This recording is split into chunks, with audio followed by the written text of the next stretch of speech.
Coming originally from an exotic country, having started my life and my career in Switzerland from scratch, I started here studying law at the University of Zurich, and afterwards got into the same business, which is actually the routine for everybody, going through the internships, learning whatsoever in the law firms, in the court, etc. But from the very beginning, I knew actually that's not my way, because I was not about to follow the normal rules. So I followed actually my own passion, which was from the very beginning dispute resolution, and in particular amicable dispute resolution. So it was my dream to have in all the contract clauses that it is under exclusion of the public court, so that people sit at the table, they speak with each other, they look each other in the eyes and find solutions. That has been my passion from my law studies.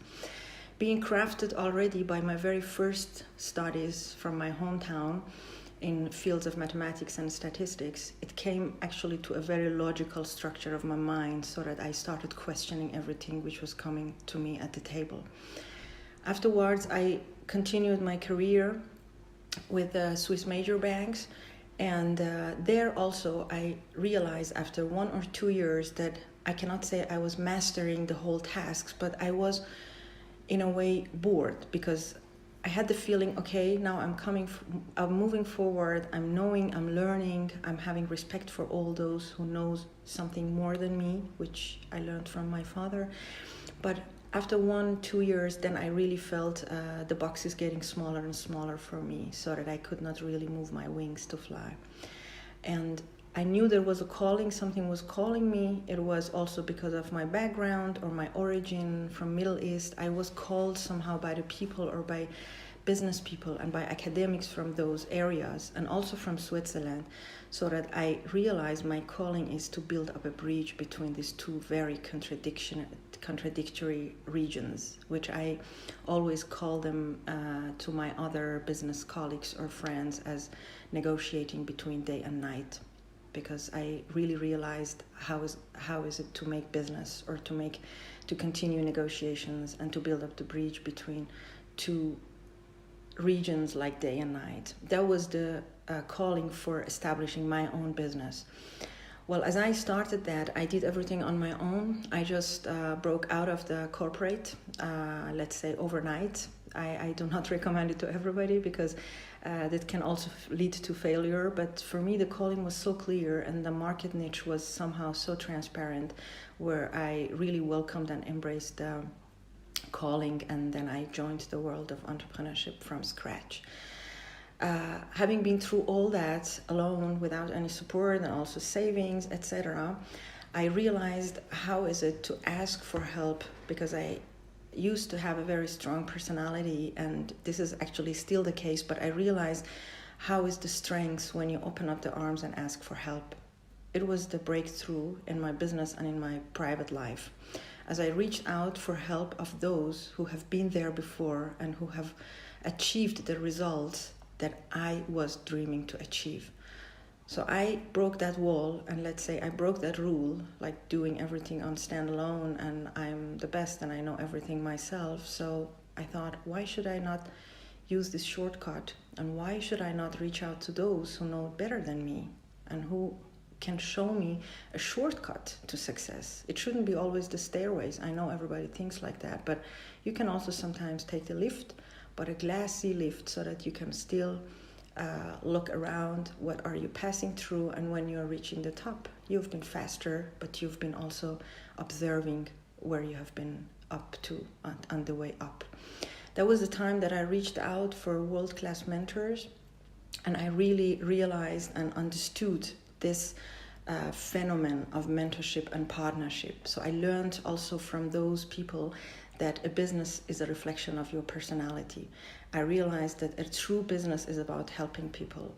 A real appreciated business is about a business which is sharing values, which is first appreciating the clients or the people before the profit. So this is the two P's that we've been always playing with, that first people, then profit. But unfortunately, in the real world, many people, even on the high executive levels, they are somehow blocked to such kind of transparency and clarities and breakthroughs, because having known or having learned a lot of things, let's say in the universities and in the schools and in the kind of, let's say, super critical educational system on a global scale, we have not been learning those lessons for life. Because when we master our person and our life, then we can also master the business, because a business is about being in touch with other humankind. It is about building up your community. It's about building the tribe of the similar or like-minded people. It is about sharing the values. That's the time that the assessment and the due diligence actually shall stop, because the people get close to you, to your person, and then you choose who your audiences are supposed to be. And the audiences will choose you based on the value that you are offering to your market. So then I learned how to utilize this power of mentorship and learning, so that I really made it for myself a mission that when I reached a certain level of success in my business, and when I see that I'm harvesting the fruits of my learnings and of my adventures and achievements, that I made it to my mission to ask God to help me help others. And this is what I made it to my mission. I have a story that I would like to share it with people, because I believe when you get up after that story, when you are out of that story, it does no more belong to us. So it should be shared. It doesn't matter it was a good or bad story, but there are people somewhere in the world who are thinking or struggling with the same issues that we have been through. So we are responsible to share that with them. And probably we just push the right button in them for that breakthrough in their lives. And when we can make an impact on 2 persons each week or each month through our business or through our mission, actually our mission shall be beyond fulfilled. And that has been the calling that brought me also to on this way to choose the mentorship, also what I'm learning and what I'm achieving from the other people who are higher than me and who are further than me, to also transmit it to those who are still not there, who are still struggling, who are still thinking, what am I going to do? I'm not made for this job. I'm not made for this salary. I'm not made for this institution. I'm not made for a kind of hierarchy. So I have to break out of there. But what should I start? And when? And how? And with whom? So this is now actually my very new mission, but it's a very deep one and a very professional one, because I believe to be good at something or to master something, you don't have to have gone through a lot of educations or carrying a lot of certifications. I think everybody would understand it. We are all carrying a lot of those papers in our pockets, from those DBAs and MBAs and lawyer and doctors and everything. We all belong to the same community. So it's time that we think and we believe that it's not all about education and certification. There is a higher valuable education that we all have to learn, and that should be led from the heart, and that's where we lead our business, from the heart, and then failures will become too small to hold us back. And on this way, I'm supporting and I'm sharing my story. So that's why I call myself actually a mentor and not a coach or not a consultant, because that's the story that I have been through myself. And this is what I'm sharing with those people. So it's not only that I'm transmitting a certain know-how and education or systems, but also my own story and experiences. Because I know how was it to go through that. And I know how would that be if you don't have to go through those, but choose the shortcut and choose the more efficient ways. So this is what I'm transmitting in my mission and in my mentorship programs to other people who are in corporate life or who are already having their own businesses, but they are thinking of breaking up and building up something else also beyond that existing business or beyond the current career, because they want to think out of the box. They want to leave that comfort zone. Of course, it is a change. The change is scary and the change can be painful. And many people, they just close themselves to help or to support from outside because they have the fear of the change, not only because of the change itself. It is the fear of loss. It is the fear of process. It is the fear of the unknown. That is what makes change scary, and also the process could be quite painful. But as we learn to honor the process and to honor the power of somebody who has been there before and to trust this person and trust the process, then nothing can stop us. Because there is one of my very favorite quotes which said, "Nothing is more powerful than an idea which time has come."